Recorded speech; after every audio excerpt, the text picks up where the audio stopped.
Bonsoir, aujourd'hui on est 26 avril 2023. Alors, moi je suis en train de récolter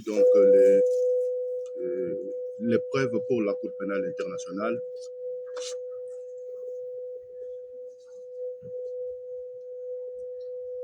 Je me trouve donc près de la station de métro Bonaventure. La station Bonaventure, vous connaissez, en haut, là où se trouve la patinoire, c'est là où je m'assois. Donc, il y a quelques temps, Jonathan Robert, j'ai amené, lui, on a compris, tous les gens qu'il amène autour de moi pour, c'est pas pour se donner raison, c'est comme en Grèce, sont toujours des Grecs. Il y avait un monsieur grec qui l'a amené en haut là-bas. Donc, ça, c'est pour le faire voir comment ils savent nous humilier, même quand on est chez autrui, on n'est pas dans leur pays. Et il y avait aussi un monsieur en costume qui l'avait fait circuler ici. Voilà.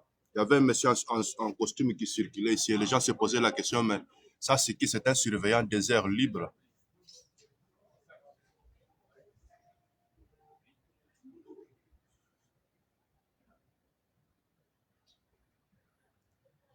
Vous voyez la place, ce sont des passages.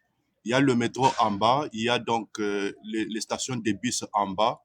Et puis, à côté ici, c'est là où on vend les tickets, les billets pour se rendre du côté de Longueuil et ailleurs, comme à Saint-Hyacinthe aussi. Alors, moi, je suis assis ici, donc vous voyez la place, il n'y a rien. Ce sont des passages. Mais dans les passages, est-ce que ça demande donc les agents de sécurité? Ça, c'est une question que je me pose. Et aussi la question que plusieurs d'entre nous se posent aussi. Lorsqu'il suis sorti ce matin, Jonathan Robert a amené d'autres personnes que je ne connaissais pas, des invisibles. Comme Maître Koufou menaçait donc de m'amener des gens qu'il appelait Bantoubabi, n'est-ce pas, des mauvaises personnes. Voilà, voilà. Ouais, certaines personnes ont été amenées afin de regarder s'il y a un moyen de me brutaliser. Donc, quand j'ai pris donc le métro ce matin pour me diriger vers le centre-ville, le métro, non, j'ai pris le bus pour me diriger au centre-ville.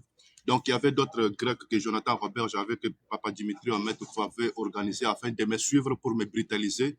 Le problème, c'est quoi? Ils ne veulent pas que j'ai sur moi donc des sacs, puisque je ramasse toujours des documents et surtout des preuves qu'ils craignent, n'est-ce pas? Ils craignent qu'on puisse pas avoir des preuves. Et il faut que je sois sale pour que les gens croient que je suis fou. Et de ma saleté, les gens vont croire que je suis fou, n'est-ce pas? J'ai écouté Diogenes dire qu'on veut chercher un moyen pour l'amener à l'hôpital. Mais Diogenes ne comprend pas qu'ils ont déjà des milliards pour payer pour chaque individu tué ou torturé au Canada par les Grecs ou par les Canadiens ou donc les tueurs qu'ils ont invités à l'étranger afin de leur porter main forte. Donc, ils ne comprennent absolument rien. Lorsqu'ils m'ont amené à l'hôpital en 2009, ça coûtait plus de 40 000 dollars. Ça va? Donc, on est à la Cour pénale internationale aujourd'hui.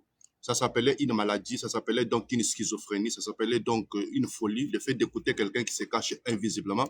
Aujourd'hui, on est donc le 26 avril 2023. Ce n'est pas encore une maladie. Il y a des gens, on connaît déjà que c'est la capitale de la magie. Les sorciers, les magiciens, les francs-maçons sont des personnes qui aiment être invisibles, n'est-ce pas? Voilà, voilà, voilà. Ça, c'est d'autres personnes que Jonathan Robert j'avais amené ici afin de m'intimider, Donc, aujourd'hui, ça s'appelle pas encore la maladie ou la schizophrénie ou, je sais pas, la folie. Aujourd'hui, c'est tout court la franc-maçonnerie, la magie, la sorcellerie. Les francs-maçons aiment être invisibles. Maître Koufou a dit qu'on voulait qu'on puisse le brutaliser, lui ravir tout ce qu'on a, qu'on les laisse nus, mais surtout qu'on l'amène donc dans la maçonnerie pour qu'on aille aussi lui apprendre comment est-ce qu'on devient invisible. C'est surtout quand on arrive à l'étape où on enseigne aux gens comment devenir invisible que ça devient maintenant donc trop intéressant, la maçonnerie. Ce sont les propos de Maître Koufou. Alors que ça fait un peu quelques années pour moi, pour les autres c'est plusieurs années. Pour certains d'autres, il n'y en a plus, ils ne sont plus là. Vous comprenez qu'on appelait ça le fait d'écouter une autre personne qui est invisible. Ils appelaient ça une maladie. La maladie avait plusieurs appellations, tantôt la schizophrénie, tantôt la folie, tantôt la maladie mentale. Aujourd'hui, c'est tout court la franc-maçonnerie, qui veut dire donc la sorcellerie, la magie, les magiciens, les francs-maçons, donc se déplacent invisiblement et se déplaçant invisiblement, donc ils parlent et on doit les écouter. Ce n'est plus encore une maladie. Donc, vous comprenez, cette fois-là, ça coûtait combien? Plus de 40 000 dollars. Donc, le problème se trouve à la Cour pénale internationale. Diogenes n'a pas encore compris avec les Grecs. Il tourne toujours en rond. Il cherche toujours un moyen de fuir la CPI. Diogenes a dit quoi avec les Grecs? On ne veut pas qu'il ait sur lui d'appareils, qu'il n'ait pas sur lui d'appareils, parce que les appareils les accusent. Quand je me déplace, donc à partir de mes appareils, on sait me retracer. On sait me retracer, on sait trouver où je suis, puis ça peut enregistrer, ça peut envoyer des informations ailleurs. Alors qu'il ne faut pas qu'il ait des appareils sur lui. S'il en a, qu'il ne soit pas rechargé. Ça, c'est encore donc une idée de monsieur Timotheos Kondomerkos, qui est l'archevêque d'Afrique centrale, qui se trouvait en République démocratique du Congo pour voler et non pas pour évangéliser la parole de Dieu. Diogenes aussi, donc, ils ont dit qu'il faut, Maître Koufa dit qu'il faut qu'on puisse lui trouver des gens pour, Bantoubabi, n'est-ce pas, des mauvaises personnes qui puissent le brutaliser, mais surtout lui enlever tous ses habits. À partir de ça, il a donné une idée qu'on va lui déchirer les habits, qu'on le laisse sans effet personnel sur lui, donc sans autres habits sur lui, afin qu'on puisse lui déchirer les habits, qu'on le laisse nu sur la route, comme son père disait. Clémentine, la fille de Papira Chilumba, elle a une autre idée, celle de me ravir tout ce que j'ai sur moi et puis de me mettre sur des machineries maçonniques et m'amener en République démocratique du Congo et me laisser dans la rue pour prouver aux gens que là, il est nu dans la route, ce qui veut dire qu'il est fou. C'est comme ça, donc, le fou se promène chez lui en République démocratique du Congo. Aujourd'hui, j'étais à la station de métro à Touater. La station de métro à Touater, au centre, donc, dans les centre commercial. Au moment que j'étais incliné avec mon sac que je tire, n'est-ce pas, Clémentine est arrivée, la fille donc de Maître Bapiri Chilumba, la fille noire, elle portait donc une robe bleue, elle avait gonflé son corps, ses seins, ainsi de suite. Elle tenait une enveloppe blanche en main. Je ne pouvais pas croire que c'était Clémentine si Jonathan Roberge, l'archevêque orthodoxe et le policier canadien ne l'avaient pas dit. C'est en cela donc que moi j'ai compris que ça c'est vraiment la fille de Maître Bapiri Chilumbaï et surtout que j'étais en train de chercher de prendre un peu quelques photos. La fille m'a demandé donc de quitter le siège, de quitter le banc, puisqu'elle avait des personnes âgées qu'elle devait placer sur le banc afin qu'ils puissent s'asseoir. Les personnes portent les masques. Moi, je vous informe qu'ici au Canada, actuellement, on se promène tous sans masque. Quand vous voyez des gens qui ont des masques, ce sont des personnes qui viennent d'ailleurs, les gens que Jonathan Roberge appelle pour pouvoir lui porter la main forte dans la fête de Tuileries, donc le carnaval des morts, donc le festival des Tuileries, comme vous pouvez l'appeler, donc un festival hautement grec et dirigé par le tout-puissant patriarche œcuménique Bartholomé et sa bande. Parlant de Bartholomé, on n'oublie pas aussi la fraternité des théologiens au sortir.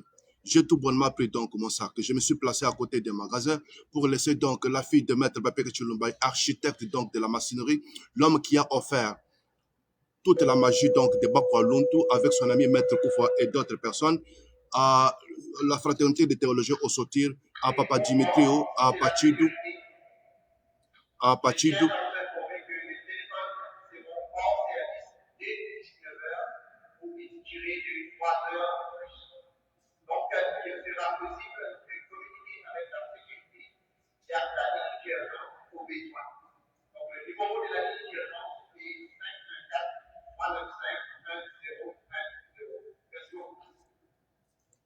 Voilà.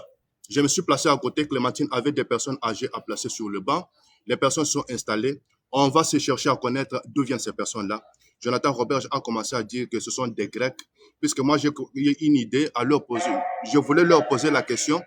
Vous venez d'où? Où est-ce que vous habitez? Je vois que vous êtes âgés. Est-ce que vous habitez dans le CHSLD? Est-ce que vous habitez donc dans des chalets? Puisque les Grecs ont les Grecs ont donc dans Parc Extension un chalet, n'est-ce pas? Un chalet pour des personnes âgées. Et les Grecs ont aussi, vous connaissez, les Grecs sont des champions des maisons pour les aînés. Dans leur pays, en Grèce, ils ont plusieurs maisons pour aînés qu'ils appellent gyrokomio, ça c'est dans leur langue. En grec, les gens de la fraternité des Sotirs aiment beaucoup les maisons, les habitations pour des personnes âgées, qu'on appelle donc les gyrokomio en Grèce. Voilà, ils en ont plusieurs ici, d'autres sont confisqués, d'autres sont construits.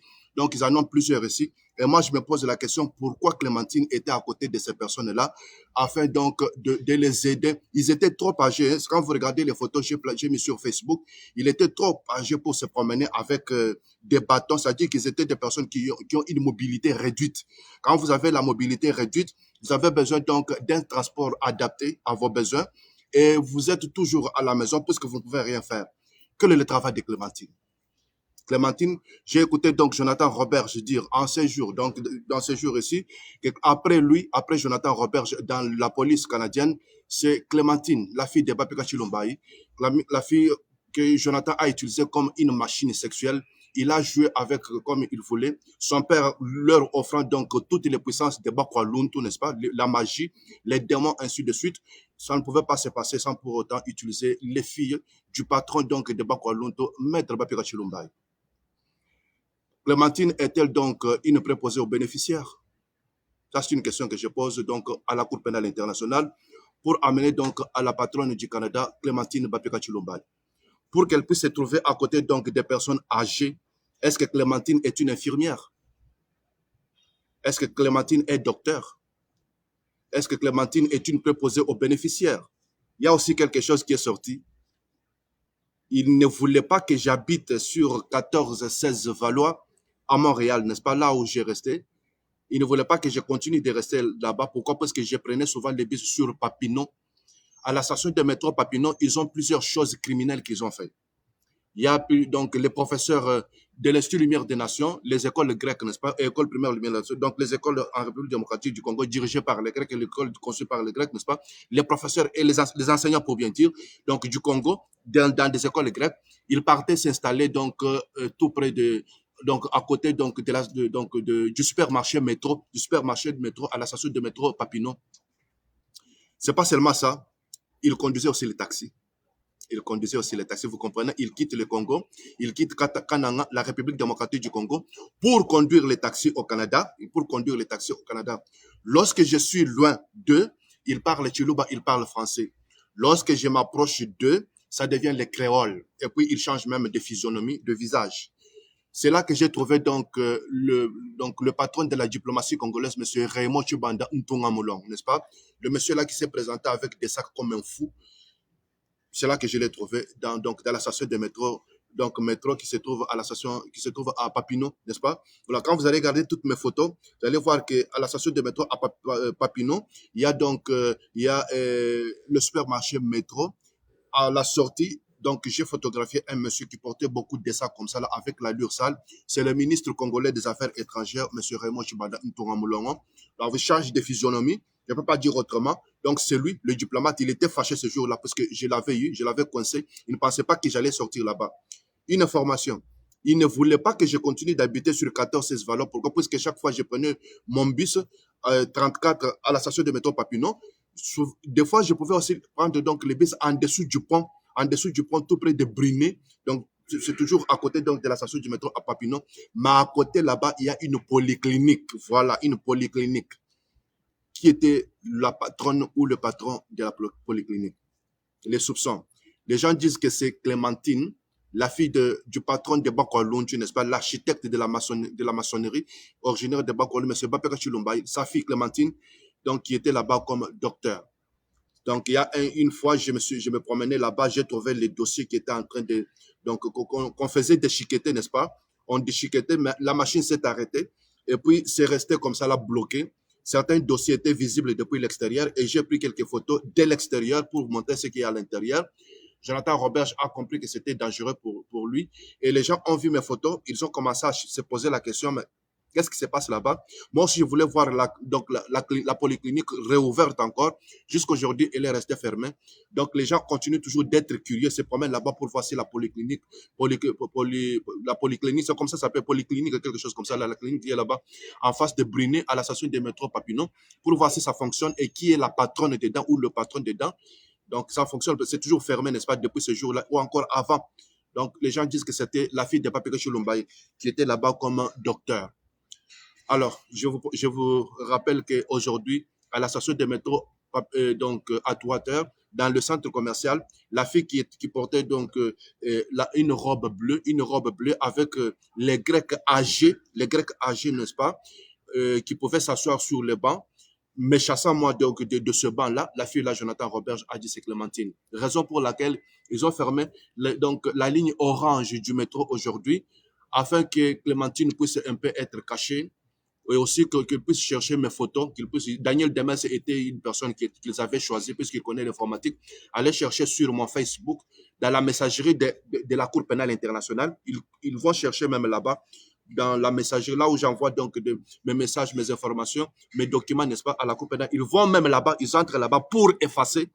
Papa Dimitri a dit plusieurs fois qu'elle a cherché à effacer tout pour qu'il n'y ait rien et que je recommence à zéro pour que je puisse m'embrouiller. Papa Dimitri a dit ça. Il y a d'autres personnes qui m'ont informé qu'ils entrent même dans leur Dropbox pour effacer tout ce qu'ils ont comme données, tout ce qu'ils ont enregistré. Ils entrent même dans leur...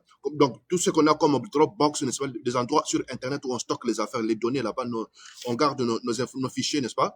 Donc, ils vont jusque là-bas afin d'effacer le tout. Jonathan Robert, je m'avais fait aussi la même chose. Et il y a d'autres personnes qui sont curieuses sur moi et qui m'informent aussi que non, ils font ça. Et Papa Dimitri a cherché depuis longtemps à aller même là où j'envoie mes messages, mes informations, mes documents, n'est-ce pas, les preuves à la Cour pénale internationale afin d'effacer le tout. Pourquoi? Pour que ça m'embrouille, que je sois stressé, pour que je puisse recommencer, mais ça, et qu'ils puissent être contents. Il y a les gens, on dit que vous êtes fous, vous grecs, vous ne raisonnez pas. Il a choisi une bonne place, Messenger. Avec Messenger, n'est-ce pas, c'est difficile. S'il a envoyé, il a envoyé. Donc, ça part chez celui-là, ça reste aussi chez lui. Celui-là envoie, lui aussi voit. Quand toi, tu vas prendre donc son téléphone ou sa tablette ou son ordinateur pour effacer ce que lui a envoyé à la Cour pénale internationale afin qu'il soit heureuse, tu n'as rien fait. Lui, il ne verra pas, mais l'autre va voir. Parce que c'est déjà envoyé. C'est ça, ce que Papa Dimitri ne connaît pas. Mais je me pose la question, comment la Grèce est dans l'Union européenne? Ils ne connaissent pas des moindres choses de l'informatique. Moi, je viens de la République démocratique du Congo, n'est-ce pas? Le Zaïre, n'est-ce pas? Nous, on n'avait rien, on n'avait pas d'ordinateur. On se servait des machines à tap-tap, comme vous connaissez, tac, n'est-ce pas? Je pars chercher mon inspecteur, pour lui demander donc des attestations, des diplômes d'État, ainsi de suite. Son Excellence, monsieur l'inspecteur Moulamba Nyonyo, prend son temps pour arriver à l'inspectorat. Quand il arrive, il donne l'ordre, c'est avec la machine à tap-tap, pac, lettre par lettre. J'attends 1 heure, 2 heures, jusqu'à ce que ça finisse. Monsieur l'inspecteur m'appelle, Bakatel, viens ici, ton document est là. Ça va? Mais les Grecs avaient donc les ordinateurs avant nous. Vous comprenez, même dans notre ambassade en Grèce, on n'avait pas d'ordinateur. C'était toujours avec les machines à tap-tap, comme vous comprenez, machine à écrire, n'est-ce pas, que se servait l'ambassade. Je ne sais pas jusqu'aujourd'hui encore, hein. Voilà.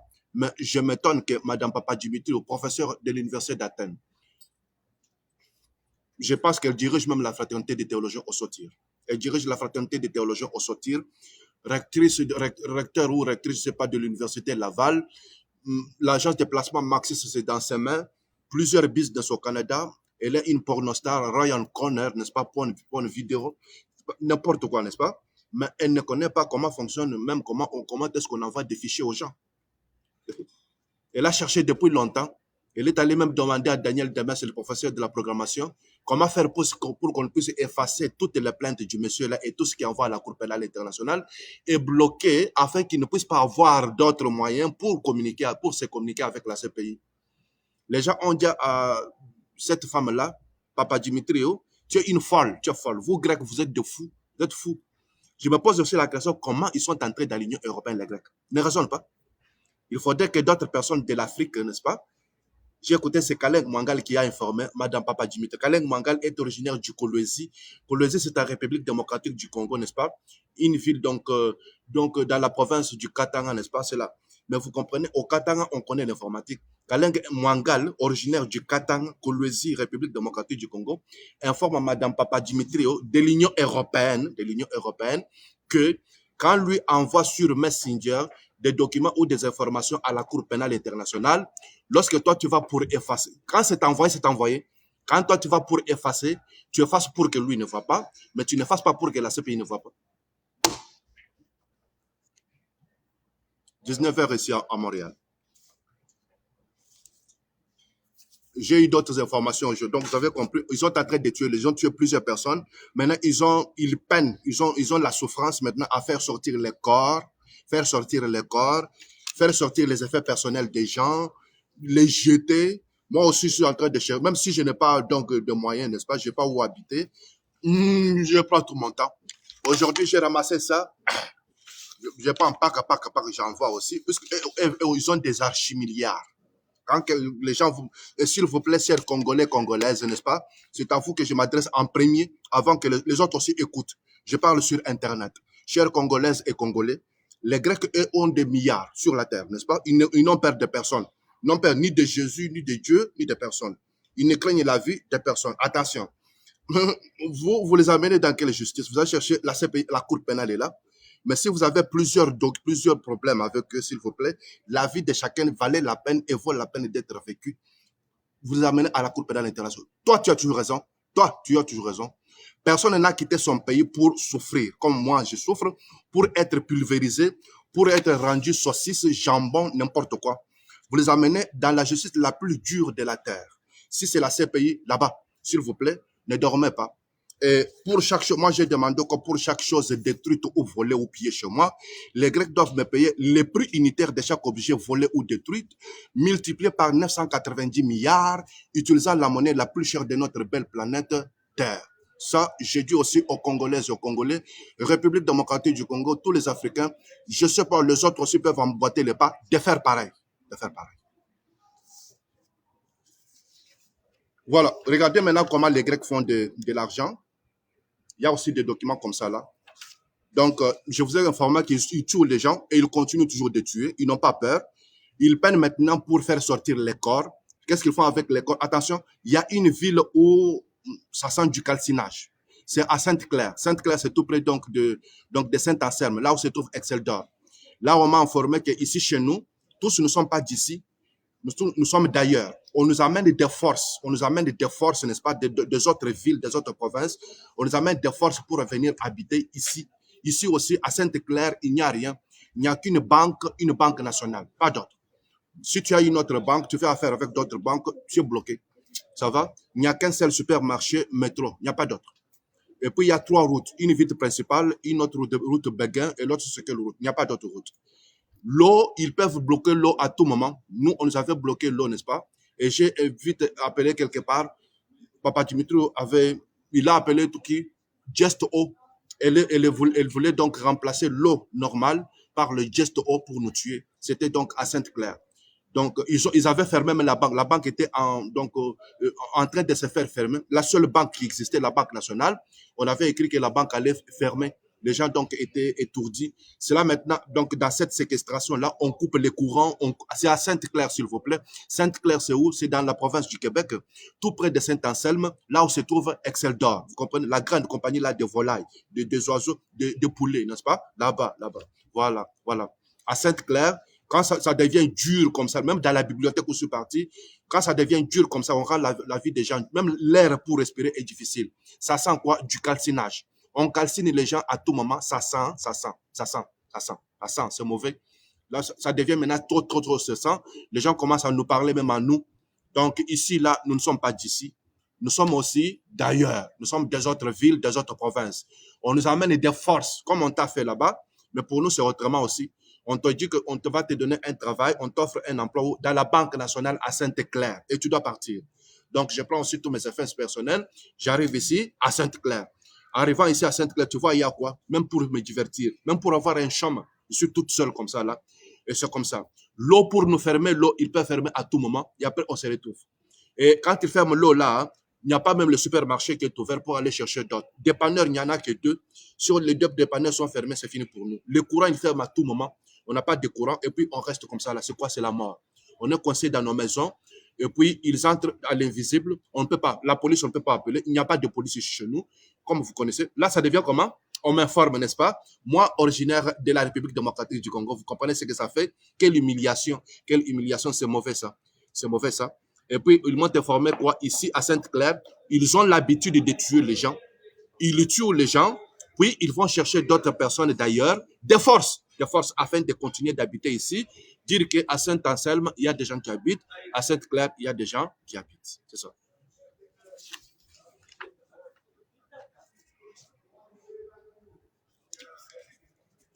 Ils sont en train donc de faire sortir, pour les corps, vous comprenez, les gens qui sont tués, vous comprenez ce qu'ils font? Il y en a qui mangent, il y en a les corps qu'on amène chez Versacol, d'autres corps on amène chez Olimel, et ainsi de suite. Donc, pour cacher, n'est-ce pas, ils rendent ça. Chez Olimel, là, on faisait d'autres saucisses qu'on ne pouvait pas manger, des saucisses fraîches. là où se trouve Pascal, là où se trouvait Pascal Gendron. Donc, nous-mêmes, on regardait comme ça, on disait ça, c'est dégueulasse, n'est-ce pas? C'était mauvais. On se posait la question, mais qui va manger ça et ça se prépare comment? Donc, ça va où? Des murmures, n'est-ce pas? Ça, c'est à jeter. À jeter, pourquoi? Ils ne disent pas. Voilà, c'est comme ça qu'ils font avec les gens qu'ils tuent. Des fois, ils les amènent chez Olimel, d'autres, on amène chez Versacolt. Chez SAC aussi, la Société des alcools du Québec, sur la rue de Fitaille, on amène d'autres corps. D'autres personnes les mangent, n'est-ce pas? D'autres, ils les transforment en poulet, d'autres jouent avec, n'est-ce pas? En porc aussi, et c'est comme ça. Et puis, les documents des gens, ils choisissent certains documents, j'ai ramassé. J'ai lu certains documents. Vous voyez, c'est écrit quoi? La Croix-Rouge. Croix-Rouge. C'est adressé à M. Douglas Dalton, 137 avenue du président Kennedy, Montréal, Québec, H2X3P6. Comprenez? Dear Dr. Dalton, dear Dr. Dalton, I hope this letter found you well during these challenging times and that your loved ones are safe and healthy. Catastrophe doesn't tell you when it will strike. Emergencies don't wait for you to plan. When caught in a crisis, people need immediate aid. The Canadian Red Cross is there to help every step of the way. I hope you enjoyed the work gloves you've recently received.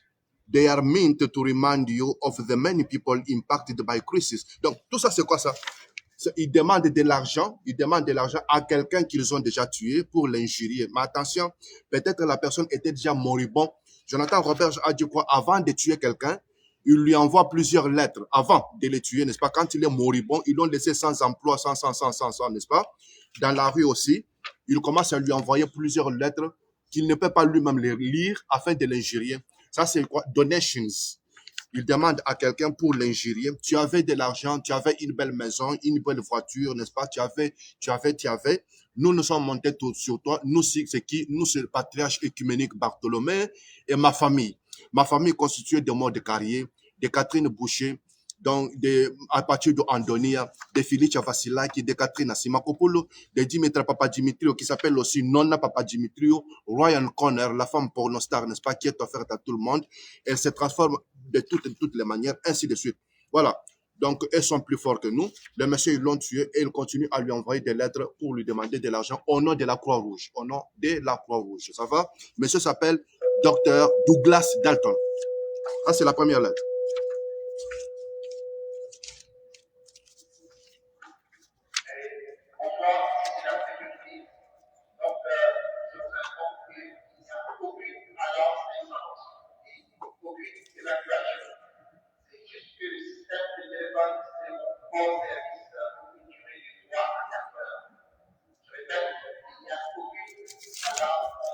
Il y a d'autres documents qui sont envoyés à M. Douglas. Vous voyez, c'est toujours au nom de la Croix-Rouge.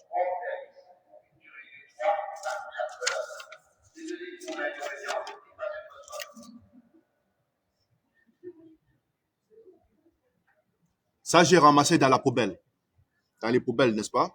Voilà, il y a certains documents qu'ils mettent dans les poubelles, d'autres c'est dans les sacs de plastique au bord de la rue.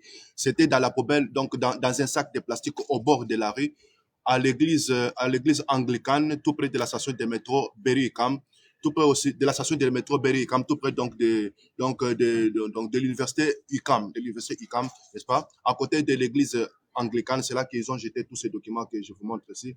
Ça, c'est pour M. Douglas. Il lui envoie, voilà, il lui demande de l'argent de toutes les façons pour des cotisations pour la Croix-Rouge. Ça, c'est une enveloppe. Il doit cotiser aussi pour Yves Rocher.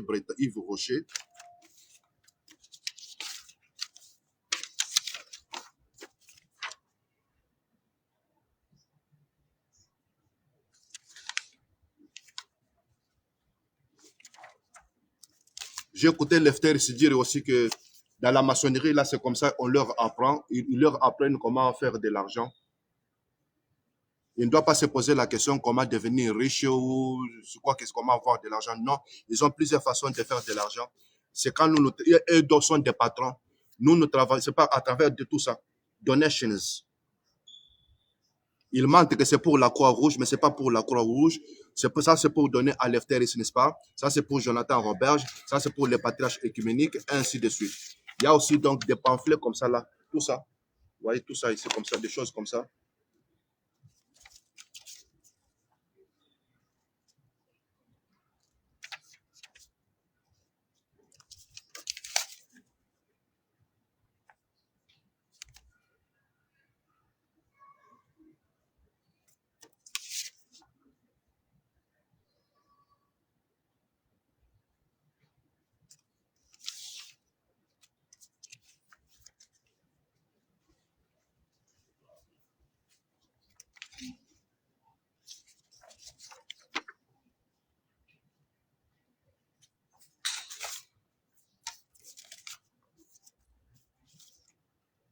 D'autres cotisations, c'est pour la fondation de l'hôpital général juif. Fondation de l'hôpital général juif ici. Envoyez toujours à M. Douglas. Ça, c'est quand il n'a pas le temps, il ne peut pas se déplacer pour aller même dans son compte, voir ce qui se passe, n'est-ce pas? Ça, c'est écrit même Offering for Epiphany. Offering for Epiphany. J'ai écouté Jonathan Robert dire à sa Clémentine que parmi tous les vieillards, les vieux là, que tu as amenés donc, au centre commercial, à la station de métro à Water, donc tu vas prendre quelques personnes. Il y en avait 3 ou 4, d'autres étaient même, je ne sais pas où. Tu vas prendre quelques personnes. Tout ce monde-là, c'est pour toi. Jonathan a dit à Stéphanie, Clémentine, que ces femmes-là, tous ces personnages-là, c'est pour toi. Tu vas les prendre, tu vas les tuer, tu vas les couper en morceaux. Et tout ce qu'ils possèdent comme bien, ça t'appartient.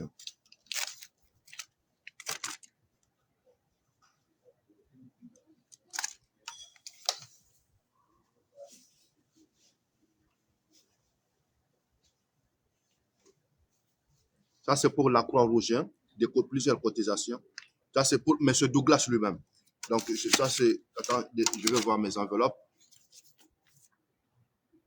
Donc, à M. Douglas lui-même, ils ont envoyé donc, des lettres, n'est-ce pas, qui étaient jetées dans la poubelle, à côté de l'église anglicane ici à la station de métro Berry-UQAM, n'est-ce pas? Ça, c'est quoi? Pour cotiser, ils devaient cotiser pour l'église. Church of Saint John the Evangelist Montréal. Church of Saint John the Evangelist Montréal. A parish contribution, B building fund. C something mission project, please specify. So Church of Saint John the Evangelist Montréal, parish contribution, building fund, mission project, please specify. L'autre, c'était quoi? Il devait envoyer de l'argent de cotisation pour la Croix-Rouge canadienne, Canadian Red Cross Québec, n'est-ce pas, pour la Croix-Rouge canadienne. D'autres, c'était quoi? Plusieurs enveloppes pour la Croix-Rouge canadienne. L'autre, c'était quoi? Offering Epiphany. Donc, des offrandes pour l'épiphanie. Ça va? On remercie le patriarche écuménique. Sincharitiria Panagiotate Kyrie Bartholomé. Et ça, c'était Torah au Panagiotatos Patriarchis. C'est Hellenikis Orthodox Ecclesia. Sinapum. Orea. Ça, c'est pour la fondation de l'hôpital général juif. Une personne seulement. Hein? Ça, c'est pour une personne. L'autre, c'est quoi? L'autre, c'est pour Petrobas, hein, je pense. Petrobas.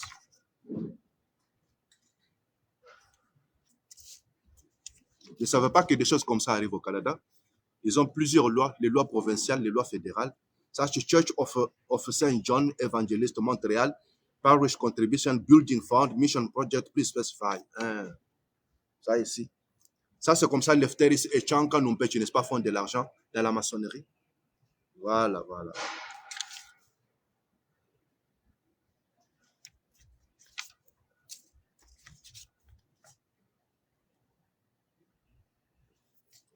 International Business Reply Mail.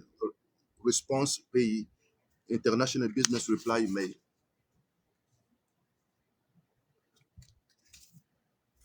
Plusieurs enveloppes pour l'église Saint-Jean l'Évangéliste, n'est-ce pas? Saint-Jean l'Évangéliste de Montréal. La contribution donc paroissiale et donc l'autre c'est pour la contribution et pour les besoins du building. C'est quel building? Vous voyez plusieurs enveloppes ici que j'ai ramassées dans la poubelle. Donc là c'est pour BMO Nest Beat Burns Inc.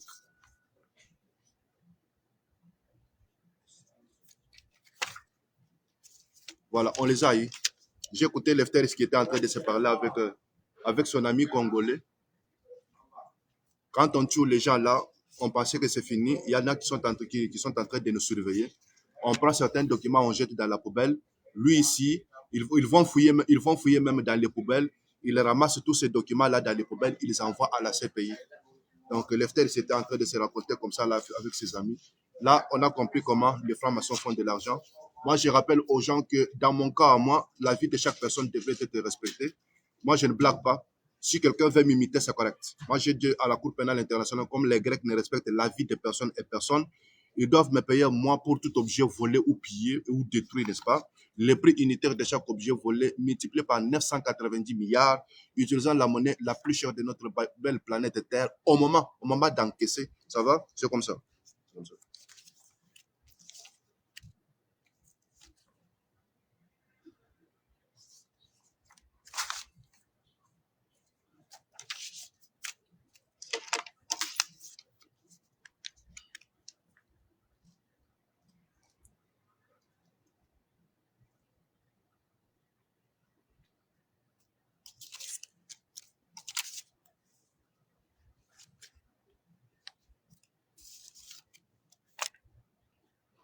Voilà.